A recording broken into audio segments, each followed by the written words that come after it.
That Insta360 released the first ever adaptive action camera. If you're wondering what that means, well, the concept is simple. One battery, one processor, and a selection of quick swapping lenses.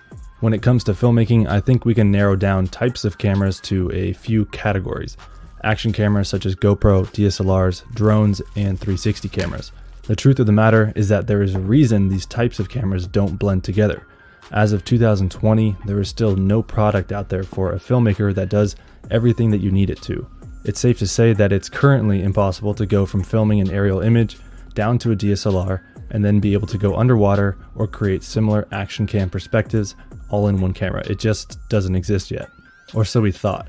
Even though I don't see that happening anytime soon, I believe that Insta360 just made the greatest leap in the right direction. Looking at the specs, the One R is capable of swapping between 3 different lenses: a 4K wide-angle mod, dual lens 360 mod, and 1-inch wide-angle mod, as they call it. So we have a battery, a processor, and 3 different lenses capable of shooting standard 4K action camera type footage, 5.7K 360 footage, and somehow a 1-inch wide-angle Leica lens capable of shooting 5.3K video and 19 megapixel raw stills. If you're wondering what the difference between the 4K wide-angle mod and the 1-inch mod is, the best way to describe it is that the 4K wide-angle is what comes standard on most action cameras, while the 1-inch mod offers creators a 5.3K 1-inch sensor to achieve image quality and dynamic range, similar to a DSLR camera. The 4K wide sports a 16.4mm angle lens with an aperture of f2.0, the dual lens 360 with a 7.2mm angle lens at f2.8, and the 1-inch wide with a 14.4mm angle lens at f3.2. All in all, with the type of sensor this camera has, those images create a 35mm equivalent focal length. Here's a deeper look at the specs each lens provides. Something to keep in mind is that even though the camera has been announced, I was informed that this is still a pre-production version of the hardware, firmware, and the app, so things may change. But so far, while looking at the specs, I'd have to say that I'm most impressed by the ability of the 1-inch wide-angle lens to shoot 5.3K. It is unfortunately not a raw image, but like I said, this is a big step in the right direction. I most likely will be making a video covering each lens individually to give you a deeper look into what they all look like and what they're capable of, but for now, here are specs regarding the resolution of each lens. The 4K wide-angle mod can shoot 4K 60 frames per second, 2.7K 100 frames per second, and 1080p 200 frames per second. The 360 mod can shoot up to 5.7K 30 frames, and the 1-inch mod shooting 5.3K 30 frames, 4K 60, and 1080 120. The one thing I would like to see on this list would be the ability to shoot in 24 frames per second in each resolution available. The only lens capable of doing so is the 360 mod at 5.7K, which is still pretty good. The other lenses shoot with a minimum of 30 frames per second. Not the end of the world for an action camera, but there are moments when 24 frames per second is a plus to have. As far as video coding, we can expect an H.264 and H.265 format for the 4K wide angle and 1-inch wide angle, and H.264 for the dual lens 360 mod. A bitrate up to 100 megabytes per second is pretty standard for action cameras and is included. The camera shoots in the auto setting, but is capable of shooting in manual mode for those that want a bit more control like myself. Different video modes are available for the different lenses attached. In summary, the camera can shoot standard video, HDR, time-lapse, time shift, and bullet time.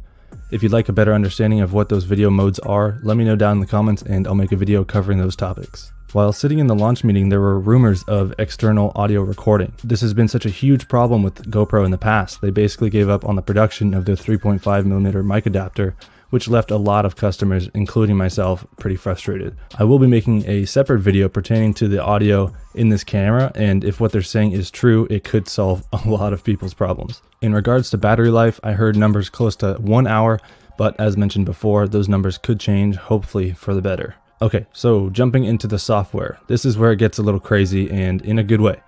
If you've ever edited footage, you know how long it can take to find the right moments. Insta360 managed to develop a feature called AutoFrame, which is an AI-powered computer vision algorithm that can identify the best parts of any 360 video and then recommend that to you. There's still plenty of choice, but the AutoFrame feature helps you quickly narrow down those shots worth considering and then does the reframing for you. Keep in mind that it's not going to be perfect, but I saw the feature in action and was genuinely impressed. This could cut down editing time in half. Okay, so going back to software, the camera is waterproof to depths of 5 meters, 16.4 feet, straight out of the box, and a dive case enables descents down to 60 meters, 197 feet. Voice control is a must nowadays and is of course included. Along with the AI feature auto frame, the camera is also capable of using AI software to do a deep track, which tracks subject's movement and automatically reframes the shot to best follow your subject. If you didn't think that was crazy enough, well then you are in luck. The camera also allows you to do this in real time. Yes, you can literally say mark that to the One R while you're filming and the camera will track your subject and then create an automatically reframed shot when you begin editing. I saw a demonstration of this while I was in the launch meeting, and they used a snowboarder and literally just said mark that and it tracked the subject surprisingly very well. When I was sitting in the launch meeting here in LA, I was a bit overwhelmed with all the features that this camera has. Even while creating the outline for this video, I had to cut certain things out to make it hopefully more understandable. Insta360 really is working hard to create a product that can do everything a filmmaker or creator needs. I look forward to creating an in-depth comparison to GoPro's line of cameras, testing image quality, internal stabilization, and color grading ability. This is more of an overview than a full product review, but I'll be installing the firmware they provided me and making a more in-depth review regarding this camera. So far, I must say I am impressed. Whether you're a motorcycle rider, filmmaker, snowboarder, athlete, or just enjoy capturing memories, this is a camera I would consider investing in. I always try to be transparent, so I will say that if you are interested in learning more and potentially purchasing this camera, please do so via the link in the description. I receive a small commission from the purchase, which in turn supports the channel and allows me to create more videos. Regardless of this being a sponsored video, I only bring products to the channel that I feel are worth watching or investing in. That's it for today's video. I'll catch you in the next one. Peace.